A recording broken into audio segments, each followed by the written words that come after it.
Meeting's called to order. Okay. Stephanie, roll call. Yes. Alex Galazzo, Present. Brucey Cummings, Caleb Gunter, Carrie Villeneuve, Here. Charlie Lykoff, Darren Heitner, Deborah Rosenbaum, Present. Greg Martin, Joanne Smith, Mariana Seiler, Mary Peliquin, Here. Steffi Pasco, and Tangerine Moore. We have a quorum. Wonderful. Thank you, Stephanie. We're going to stand up and say the Pledge of Allegiance. I pledge allegiance to the flag of the United States of America and to the republic for which it stands, one nation, under God, indivisible, with liberty and justice for all. Thank you. Carl, you're up. Department update. Approval of the minutes? Oh, yeah. Oh, wait, one more. Minutes. We have to approve the minutes. Yes. Okay. Has everybody had an opportunity to review the minutes? And are there any changes? Are they any corrections? We have I'll second that motion. Everybody, take a roll. Yes. Alex Galazzo, Yes. Carrie Villeneuve, I was absent, so I have no idea. I abstain. Charlie Lykoff. Yes. Deborah Rosenbaum, Yes. Greg Martin, Mariana Seiler, Mary Peliquin, I approve the most comprehensive minutes I've ever seen in my life. and Tangerine Moore. Yes. Okay. Yes. Thank you. Alex Galazzo. Alex. All right, now Carl's update. Okay. Well, good evening, everyone. Good evening. I'm going to do something a little different this time. So most of you all who have been on the board for a little bit of time have seen our department video where we kind of highlight all the things that we do. So we have a second video that I wanted to share with you all, and I'm going to upload it now. Oh, that's not it. Give me 1 second.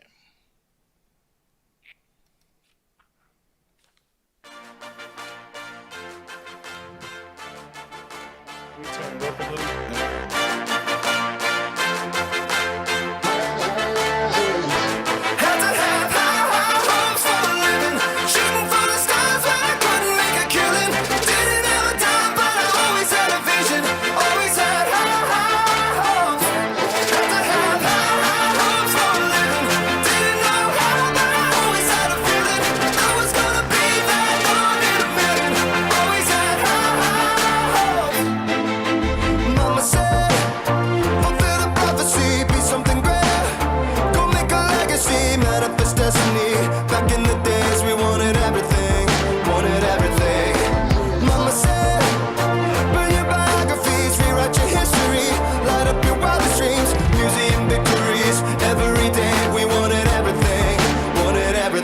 Mama said, don't give up, it's a little complicated, all tied up, no more love, and I'd hate to see you waiting. Had to have high hopes for a living, shooting for the stars when I couldn't make a killing.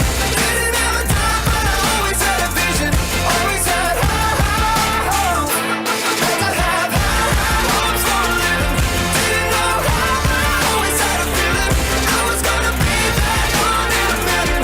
Always had high hopes. Mama said, something for oddities, stranger kisses. Ain't ever wannabes, winning the novelties that don't ever change. We wanted everything, wanted everything. Stay up on that rise, stay up on that rise, and never come down. Oh, stay up on that rise, stay up on that rise, and never come down. Mama said, don't give up, it's a little complicated, all tied up, no more love, and I'd hate to see you waiting. They say it's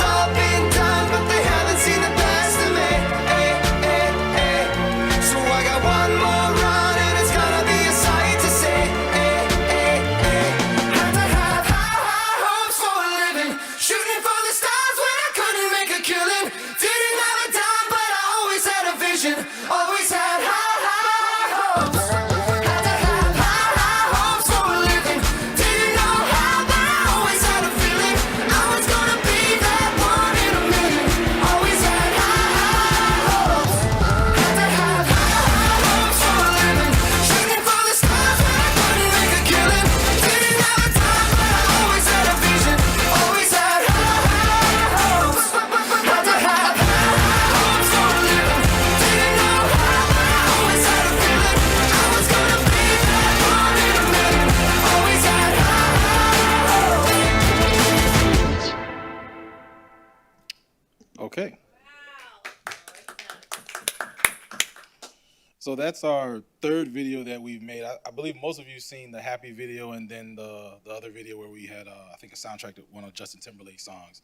So I wanted to share that because oftentimes we meaning me, lose sight of all the things that we do as a department, and it's kind of good to highlight those things in a creative way and as a visual, all the way from the things that we do in sanitation to cutting grass to youth leagues, adult leagues. We pretty much do it all. I mean, cemeteries. I mean, we've probably got one of the larger parks and recreation agencies around, and you get caught up in your day and you kind of forget all the things you do. So I wanted to share that. Also, kind of be on the lookout that one of our future meetings, I'll give another overview of our department, because I know we have a few members who haven't been here, and to kind of give you an outlay of everything that we do as a department and who does what.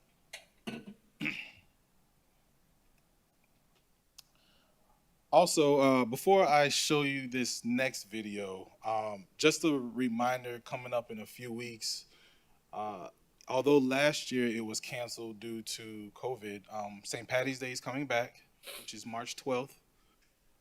The route and other details and information will be made available within the next few days, at some point this week. So be on the lookout for that. It'll be similar in a similar area, but the route will be a little bit adjusted.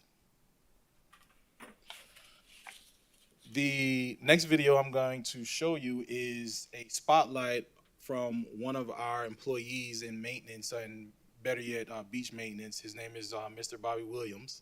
Some of you may have seen it, but I felt it necessary to show you because I think it's pretty neat. I've met the man. He's a really nice fellow.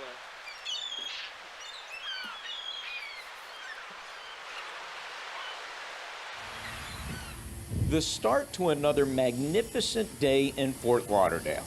The sun comes up over the water. The city wakes up. Some sit and sip their coffee. Others get a little exercise before heading to work. But some people have already been working for hours, making sure our city is beautiful every single day for its residents and its guests. Bobby Williams has been working for the city of Fort Lauderdale for 31 years. Do I maintain the sidewalk, the wall, dirt, gum, glass? I clean up all that. I get up all different times, 2 o'clock, 4 o'clock, what time you tell me to come, I jump on it and keep going. And while you might think a pre-dawn alarm clock and manual labor seems onerous, Bobby certainly does not. It is hard work, but you know what I'm saying? I'm a happy person, I like to get the stuff done, speak to everybody, make everybody happy. Morning, how you doing? The happiness is infectious, and you can't have a conversation with this guy without being interrupted by one of his many fans. Morning. What's up, Chief? You doing all right? How you doing? Good. How you doing? Doing all right? One of those fans sang Bobby's praises like a morning sparrow. He is the greatest person on the beach. He's like friendly, happy, is part of the community. Like when I run, I look for him. And he looks for me. When I don't run, he's like, where are you? And I've been on long runs, and he goes, you need some water? Here, I'll get some water out of my truck. Hey, that's what community is all about. Some people come out here, they be having problems. And they talk to me and they come back like, oh, thank you, man. I feel much better, man. I'm coming to see you tomorrow. I'm coming to see you the next day. I'm coming to see you the next day. I say, good. They say, you're a good person. You're a people person. I say, I know. I just try to make everybody happy. Including you sad, I'm still going to put a smile on your face. You could be hurting, you're going to leave me happy. The only question is, who's happier, Bobby or the people he makes smile every day? See you tomorrow.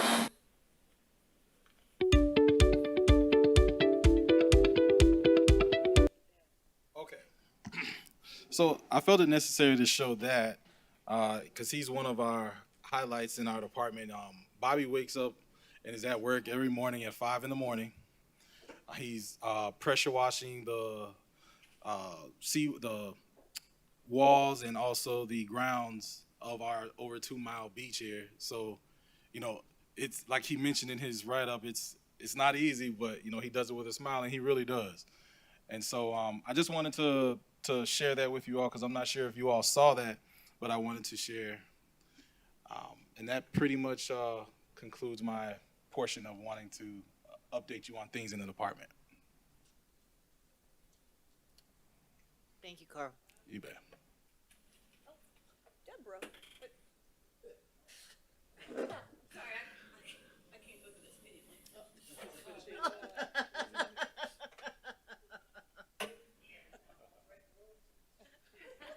Thank you, Carl. Thank you, Deborah, for getting us started, and my apologies for being late. Any questions for Carl on the department updates?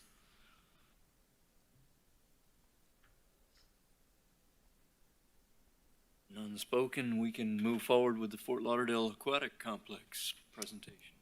Okay, while Laura and Tom come up, I know this has been a major project for the city for a long time coming. It even predates me in my tenure with the city. And so I felt it necessary to bring this to the board so you can see not only the progress, but also hear some of the insight that has gone on to this project. And so without further ado, Laura, Tom? All right. So, I just want to know when we get the inaugural swim. those videos are true. And who's jumping off the high dive? Deborah. Get Miss Deborah.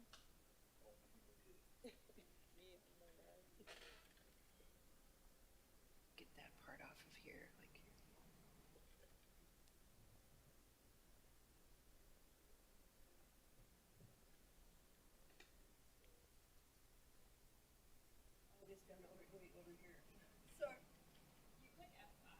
oh, F5?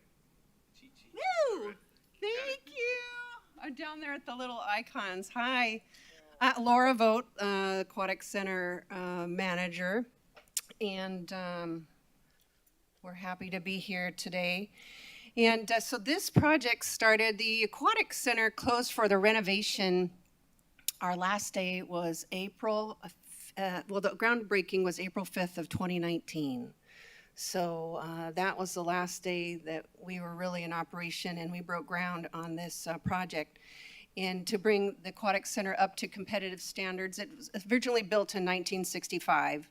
The city has a long history of aquatic sports and swimming in our community. And the original facility was built in 1965 on a man-made 5-acre property right across from DC Alexander Park. So, and also, in addition to the competition standards and the dimensions that needed to be increased to allow for the events going forward, we wanted to also bring the standards up for the recreational fitness and reestablish the venue as a center of swimming for our community, and also as a center for the worldwide aquatic community. And that's what makes Fort Lauderdale unique, is also that the Swimming Hall of Fame is there. So it is a center of swimming for the world and also our community. And a lot of people are very excited to see this project and the opening of the new Aquatic Center. So this is just a artistic rendering of what the project's going to look like here with the dive tower and the two new buildings, refurbished training pool, 50-meter pool, the new competition pool, and the new dive well.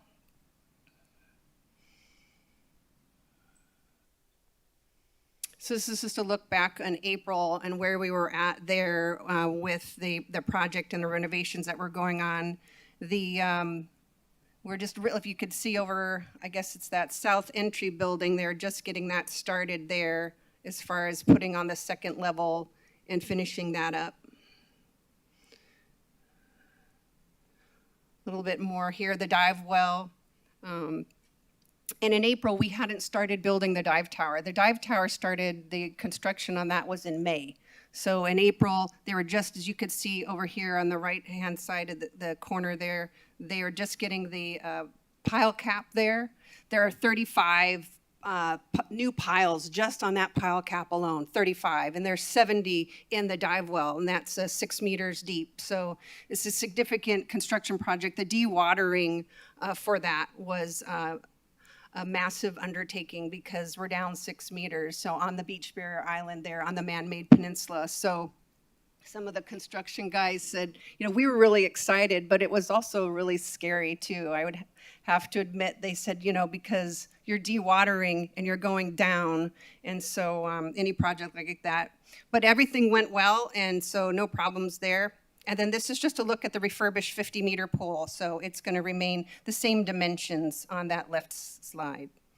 So the big project milestone that we reached was in July. And that was on the 1st of July. It was a great beginning to the 4th of July weekend for the city of Fort Lauderdale. And I passed out one of the fans. It was real hot, so we had fans made, and we passed them out to the guests for this, this last segment of the dive tower. It was the last piece was set on the top, and this was signed by Stephen LeBoux. He's our world champion gold medal diver, signed it in gold on the back, so a little commemorative. And then also I passed out the facts for the dive tower. And so the last piece of that dive tower was set on July 1st, and it's that little crowning piece at the top that you see up there. So there's 96 precast sections, and they were made in Kissimmee, Florida. The flared sections came in from Mexico, actually, and they drove them in from Mexico, those little flared sections that you see. But so there's 96 pieces. So they started building that in May, and the last piece on that little topper went in on July 1st. We had a celebration for that. And we have a little video we can show you at the end that we put together for that. This is where we're at in December. Here's the new entry building for the Aquatic Center. This building houses the restrooms for the women and men, for spectators and visitors, guests to the Aquatic Center. It has a concession stand, the ticketing office, we have a storage area, and there's a family restroom in there.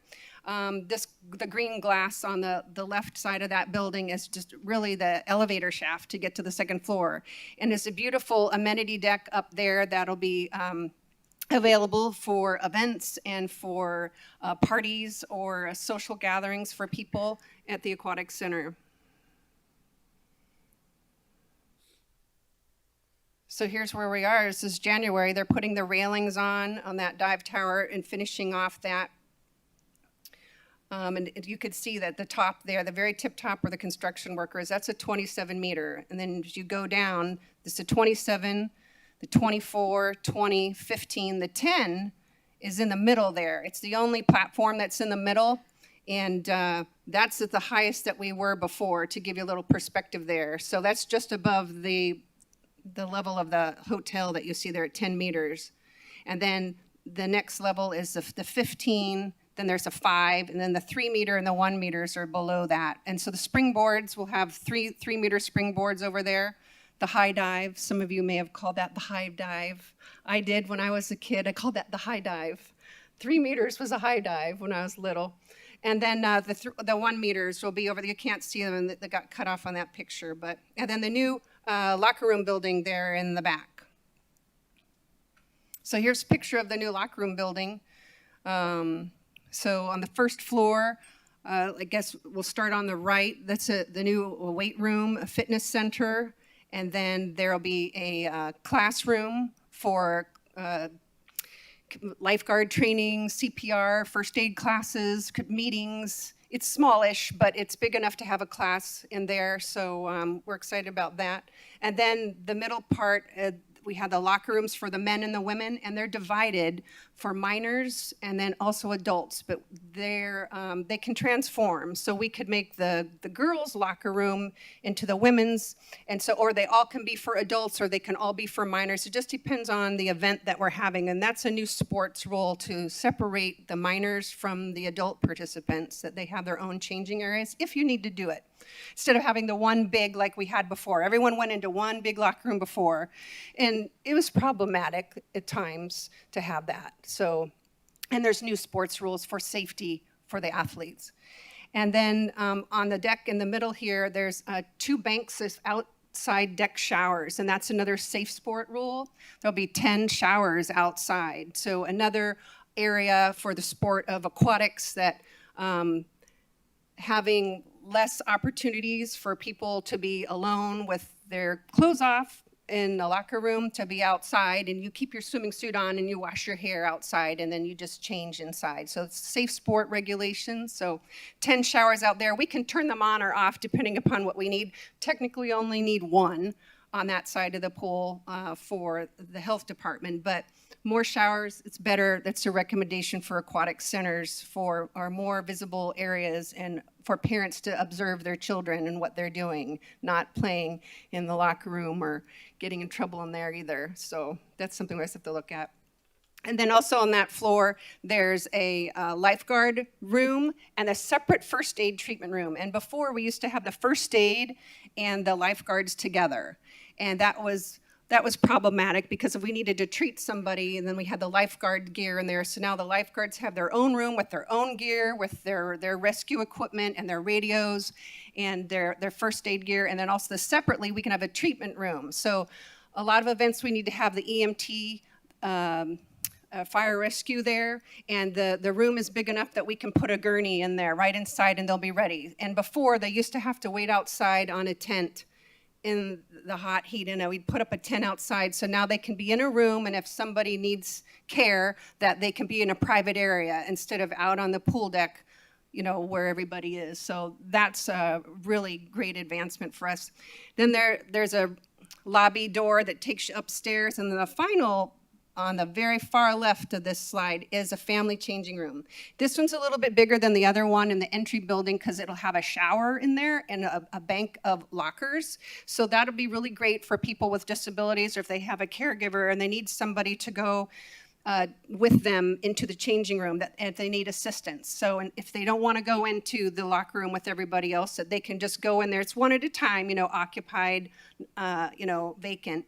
But that's a first for us. Family changing rooms. Very excited about the family changing rooms and opportunities for people that are disabled to have places for them to go. Or, and then, moms with the boys and dads with the girls. What do we do? And so very excited about that. And then the top floor is timing rooms, classroom space, offices, upstairs. On that second floor, there's 2 timing rooms up there, one on the very far left and there's one on the very far right, because that main competition pool, you can have 2 courses at one time going on, and you need 2 separate timing systems. So there's 2 timing rooms up there, one on each end of that building, and there's 2 conference classrooms up there too for programming space. And then in the middle, offices are up there. And then we have this amenity deck up here, which would be nice, that also could be used for social functions or events, exercise classes, whatever we'd like to do outside. And I think that's about it up there. Let's see. Oh, and then in the middle right here, the scoreboard is going to be going in the middle, and they're just getting ready to put that up. So it's going to be a double-sided scoreboard, one for the main competition pool, and the other side is going to face the dive well. So the scoreboard's going to go right in that big dirt area right there, right in the middle. So this is just a look this last last Friday. This is what it looked like. So you could see the training pool over there. It's green. That's the water hadn't been treated yet, but you could see it was crystal clear. So some people says, "Oh, the water's green." I'm like, well, "But it's crystal clear." I was excited. I said, "Look how clear it is." It was so clear. It looked like if it was St. Patrick's Day, we would have been all set because it was nice and clear. You could see all the way to the bottom. But once you get the chlorine chemistry levels up, it's blue now. So, but the water, it was great. So now today, actually, the dive well's filled. So that pooled over there on the side, that's a 50-meter pool. There's about 750,000 gallons of water in there. It took about 3 days to fill.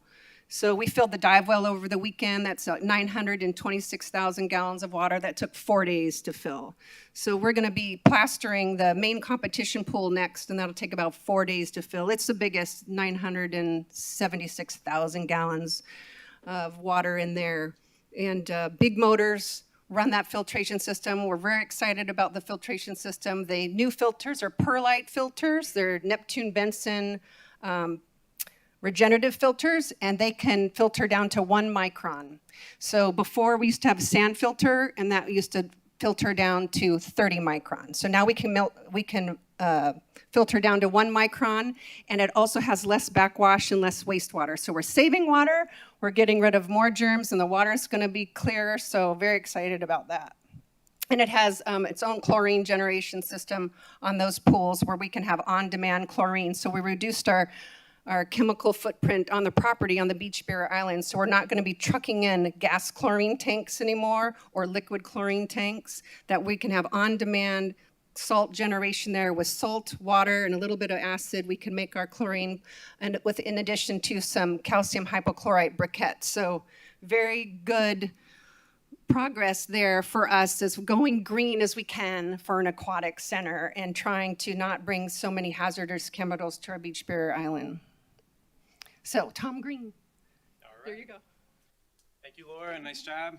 Appreciate everybody for making time for us tonight to give a presentation. My name is Tom Green. I'm with the Parks and Rec. I'm the project manager for this, and also working with the Community Redevelopment Agency. So, Laura, you have a very thorough overview of what elements we're putting in. And again, this just quick snapshot of kind of where we are to date with the project photos. So what was reflected in the aerial, you kind of see the picture on the left. We're getting the asphalt in now, so that shows you our first lift of asphalt going in. And then on the right, just a closer shot of the bleachers going up to the grandstand building. Water's blue in this picture, looking good. And we got material stage on the deck.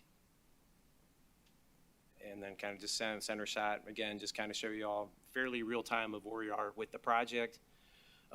South building on the left, roof is on currently.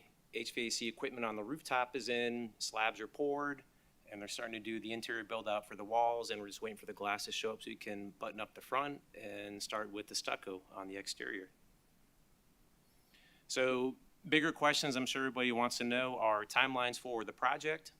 So again, February now, we're just basically completing plaster, filling up the pools, getting the chemistry correct, and starting up the equipment. Our current target is a March 15th date for a partial CO.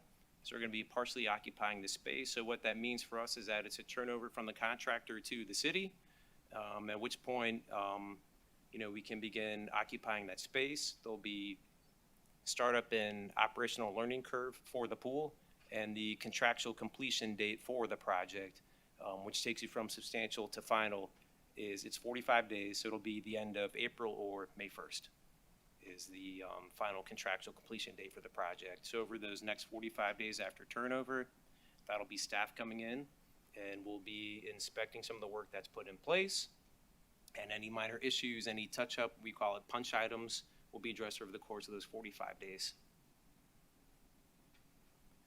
And for the south building,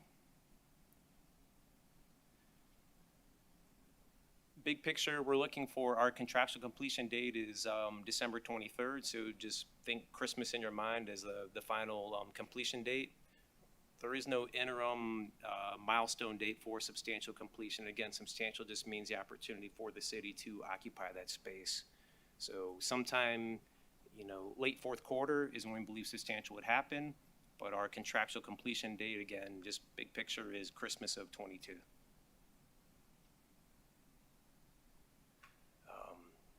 And I can let Laura talk a little bit about this, but there are a lot of moving parts and pieces on this peninsula. Keep in mind that when this project originated, it was only pools, a grandstand building, and the entry building.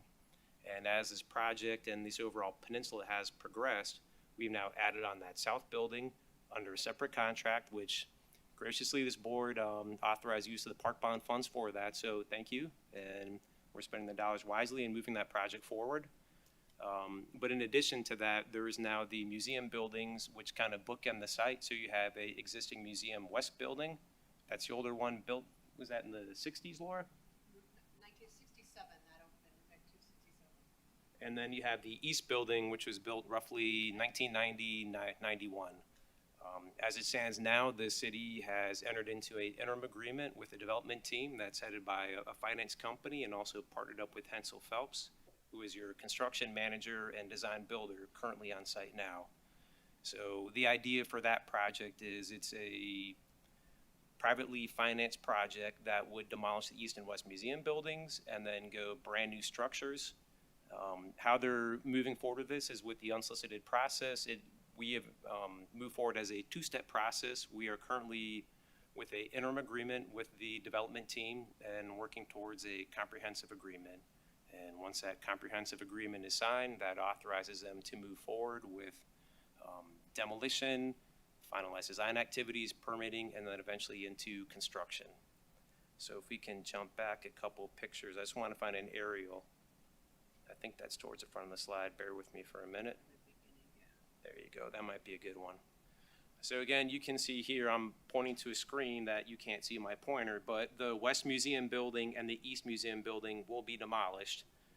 And how we construct that while we have the pools opening and the South building eventually opening will have an impact to how we eventually operate the site. So the question was asked of when can we eventually have our first swim in the pool? That is still something that we are working on.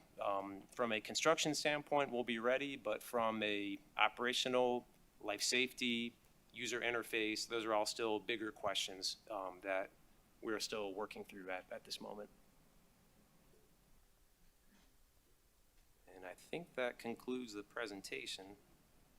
Hey, Laura, where will is there going to be a timing, a scoreboard for the training pool? The east pool? Or is it just going to be the main scoreboard? We'll just have the main scoreboard for there, but In the mic, clocks, Laura. Laura, if you can speak on the microphone. Sure, I'll try and get you an aerial, Laura, so you can kind of maybe show them where it is, or I'll be fan away for you. Oh. Okay, so they're not going to have a separate scoreboard for their training pool. They'll be able to, we'll have that for the main scoreboard in between the dive well and the main competition pool, but no separate scoreboard. But we do have a portable scoreboard that can be used for their training pool. So it's a 10-line scoreboard. So it can be connected and put over there on that 50-meter pool if you need to put one over there. It's a portable Because scoreboard. I'm assuming that if needed, we'll run two pools Right. for a large event, Right. like we've done in the past. Right. So the main scoreboard could be split. So we could have 20 lines up there for, for the data for East Pool, West Pool, or we could hook up this little portable scoreboard that we have and connect that. We just need a special interface because we're going to have the Omega timing system and not Colorado, which is a different brand, but they can make an interface so that we can get the data on that. It's just a numeric, but we can put that over there. Well, I'm more, because I know that the what do you call it? The people that will be in attendance, they'll see the main scoreboard, but for Right. the athletes, swimming in the East Pool, Right. it's important for them to see what their scores are, what their time is when they come, Right. Hit the wall. Yep, we can put up just the numeric board over on the East Pool, and then they can have all their name and their time would be up on the main scoreboard. So if you were doing 50 meters over here, because the start end would be obstructed by that south building, but we would have that 10-line scoreboard. It's just 10 lines, and then your time would come up. It's not one of those circulating boards where you have to wait for the first place and the time. No, it's actually 10. We bought it. It's one of the best investments we ever made was this portable scoreboard. Hurricanes have damaged so many scoreboards in the past, and one time we just decided to get this portable scoreboard, and it was the best thing. You could just put it in a crate and put it away, wheel it out, and we actually loaned it to the city of Plantation because they have a scoreboard problem, and so it's been great. But yeah, we can do that over there, absolutely. Thank you. For events, does require for events and activities, that was a site utilization plan. So if we have event requests and the construction's going on with the museum building, the process for us would be to request a site utilization plan from the construction company, and they would let us know the safe pathways and how we would go about operating during events with the active construction going on. So that was a note here about site utilization plan requirements for anything that they've got going on. I just want to know when we get to swim. I know, yeah, right? And yeah. I have a quick question if we got a minute. I see on here that you have for pool heating and cooling as geothermal. Is Yes. that the same thing as solar, or No. or you guys have No. some other system? So it's they're wells. There are 4 wells on the property, and so what we're doing is we're taking water about the wells go down about 60 feet. So we're taking the heat out of the water underground at 60 feet, and we're either extracting it or we're taking it out of the water. So most of the time for us, we are chilling that water. So the perfect temperature, if you have a swimming pool, chlorine and your disinfecting chemicals, they love 80 degrees. 80, they're happy. Everything's happy at 80. Swimmers are happy at 82. At 80 degrees, not 82. That would be too warm. 2 degrees does make this big difference, and they know when they stick their toe in. But geothermal, so we're air conditioning the water, and we're taking the heat out, and then we're injecting it back in to the injection wells. So more often than we're heating it. So we only really heat it in the winter, trying to keep it at that 80 degrees. And then we also have pool blankets that go over the pool, because when those north winds come, at the wind, it'll just take the water away, it takes the heat away, it just takes everything away. And so we have to keep the blankets on them. But so geothermal, not the same. It's ground source water, non-contact ground source water cooling. So you're just taking the water. So the heating is electric and the cooling is in thermal wells that would. It all runs on concrete electricity. wells or are they PVC wells? There are, what was that? I mean, if they go down 60 feet, I'm just Right. curious to know what they're made of. There's a submersible well pump down there. And so we're extracting the water from about 60 feet down, and then it pushes up through. We've got 21 geothermal units. So you have, in your house, you have an air conditioning, a handler. We have 21 of those. Yeah. So 21 for all of those pools. The spa will be a gas heater. There'll be a gas heater on that. We don't need to air condition the spa. Okay. Okay.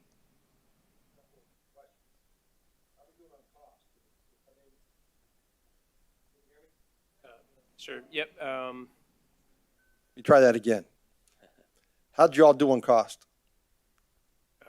I think we're doing pretty good.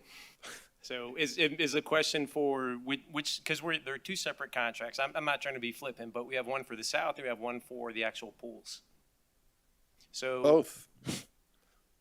So with the budget that we established for the pools and with the budget that we've established for the south building, we've not had to go back to the well to request more funding, except for any owner-directed scope changes. So just want to be clear on that. So we came back and asked for the 27-meter tower. Sure. And for that amenity deck on the north building that Laura highlighted before. Those were items that were not contemplated. Right, I remember. What about warranty on the pool and the equipment and things like that? What kind of warranty do we get from? It really varies on what kind of product you're looking at. So, for example, your roof warranty is going to be 25 years. I think for your pool shell warranty, we're getting a 3-year warranty. So, depending on what component and what part and piece, your warranties are going to vary for the overall project. But once you hit substantial completion, then it's a 1-year workmanship warranty, meaning like if anything is defective over the course of that first year, Okay. we rely on our construction manager to send the trades back on site to provide the labor, and then any part and piece under warranty to fix Guess I'm it. thinking more pool shell and all the equipment that we have out there. That's really what I was thinking about.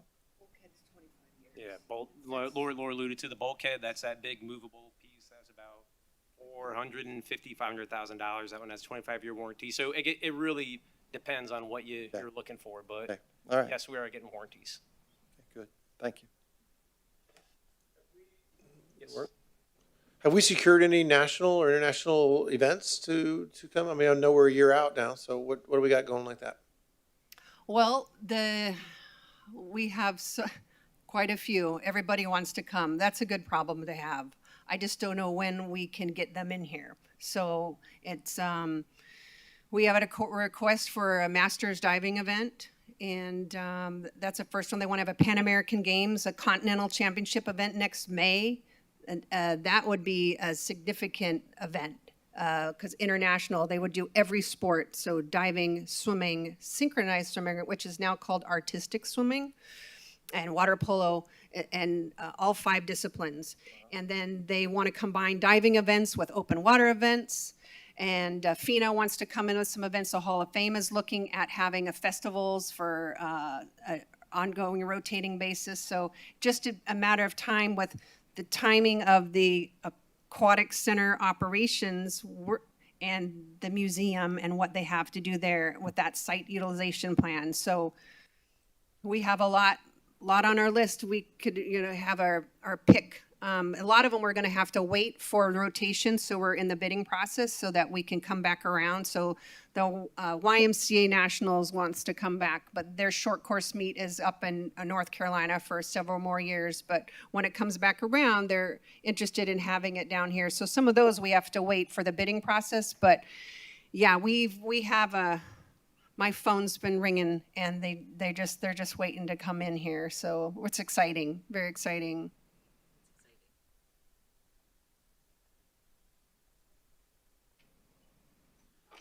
So I have a 2-part question. You were talking about the private development plan to replace the museum buildings, and I'm looking at the western one towards the water's edge of the peninsula.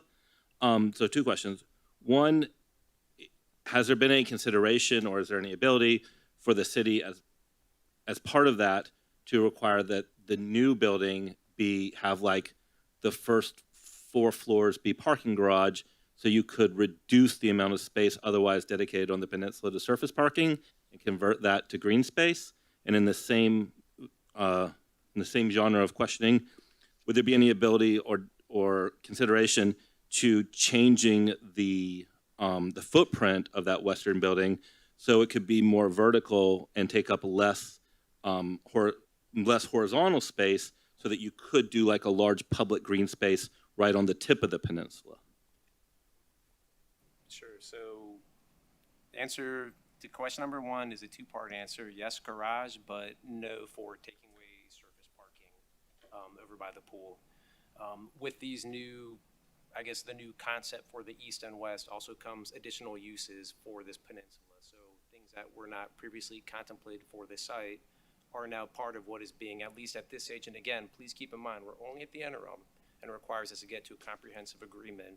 But what they're proposing in the interim are new uses for the site, such as restaurant, lease space, retail, and items that currently don't have these uses on the peninsula. And with new uses come the requirement for additional trips and parking and vehicular requirements. So most of that parking that goes in, I believe, is to support that development. But I can't give you actual specifics, but the intent is for surface parking to remain, and that's for aquatic center and operations, and new parking is to facilitate needs for the East-West Museum building. And Got it. What about part 2? And then part 2, there is some green space that is contemplated within this development, but I believe it occurs not on the ground floor, but more vertical, right, Laura? There's some on the ground floor as far as a promenade out there on the western side, a promenade there that they have some upper floor decks so people and vistas so that they could look out over the intercoastal waterway. So there, that's exciting for that end of the property because it'll be usable now. It'll be a nice recreational space, and it could be used for events out there. the Winterfest boat parade, I'm sure, based on the plans that I've seen, that would be a wonderful viewing area for Winterfest right there. Would that be more like a in a privately owned event space that has like a green promenade, or would it be a publicly accessible? Like, was there any interest in creating, like, you know, for lack of a better term, like something that acts like a publicly accessible park? It even is, though yeah, it will be. That's my understanding, is Okay. that the interior spaces would be, you know, the banquet hall and the museum and everything on the inside would be the private space, but outside, this is all accessible by anybody in the public. They could walk in through here and they could walk out along the intercoastal and, yes, the outdoor areas. And especially the lower level. So maybe some of the upper levels, when we close down at night, we don't need people accessing the upper levels of the deck just for safety reasons. But the lower levels, because we're not going to close off the parking lot at night, so people could walk in there and then you could have access to the end there. It's also always a popular place for people to fish. You'd always see people out there at night with their little fishing bucket. So I'm sure that still could happen out there and on the ground floor. That's what the pictures that I've seen and the discussions I've had with the team. Thank you.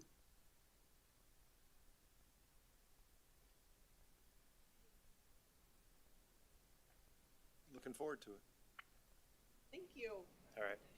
Thank you, everybody. Thank you very Thank much. you. Thanks, Laura. Thanks, Tom.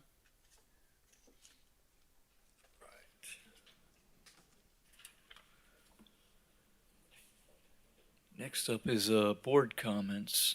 Does anybody have specific comments from the board? Carl, I'd asked for a question about the dog park on the beach, hours on that. Were you guys able to come up with anything with information on that? Yes, so we did look into it, and yes, so the hours that we are, I think it was 3 days a week.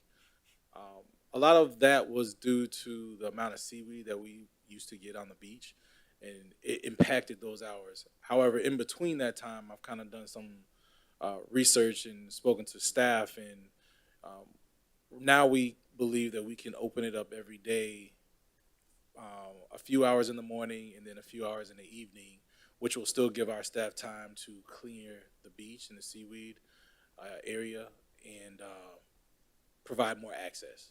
So just to kind of bring everybody in the loop, there was a question about the hours of the dog park, the beach park, which is north of Sunrise and in between, I want to say Tower 20. And so, It's between 17 and 20. yes. Yeah, I think it's 17 and 20. And you can't, so if you're driving on A1A, you won't be able to see it because it's covered. The actual beach area is covered for those who aren't familiar with the area. And so that's the area that we're discussing. And there was a question as to why is there only 3 days of accessibility for it. I actually spoke to our park rangers, and they've actually had some questions regarding it, and they've allowed with air quotes, individuals to go on off times because if you really think about it, that the choppy schedule would, of course, be problematic, especially to those that live there and frequent the area. So in those conversations that I spoke with our park staff and our park rangers, we're all in alignment. And so next week is when we'll start the hours in the morning, hours in the evening, and we'll see how that works. I know some of that will be impacted by turtle season, but for the most part, we'll be able to do that. Great. So north of Sunrise, in between, so you're talking Tower 20 and Tower 17 between them. Maria, and it's just over by where Birch is, just where the bridge is. It's just slightly north of that, up to Tower 20. What will the hours be?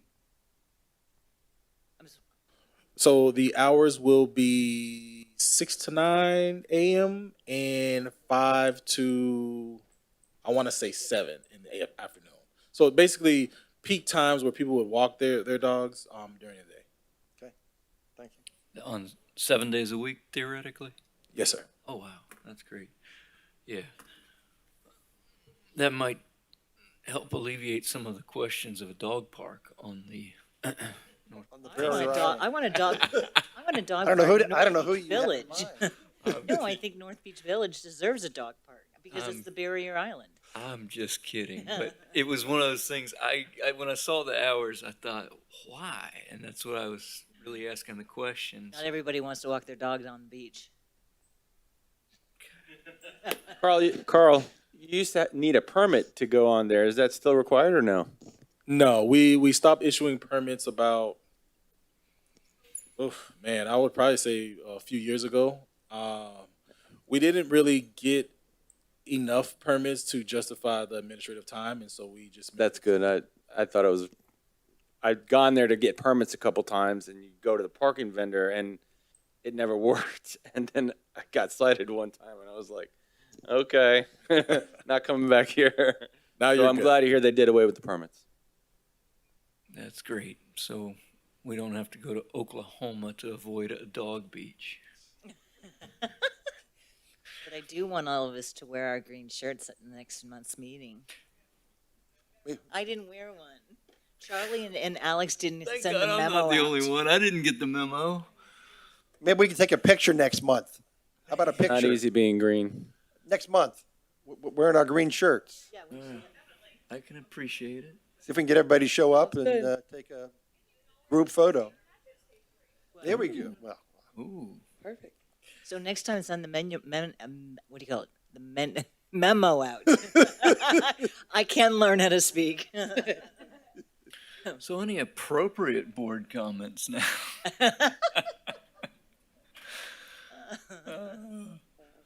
Any communications to the commission that we're looking for? This might be a quick one. All in favor? Motion to adjourn. I moved to adjourn. I second that motion. All in favor? Aye. Good night and thank you. 7:22. Makes it for last month.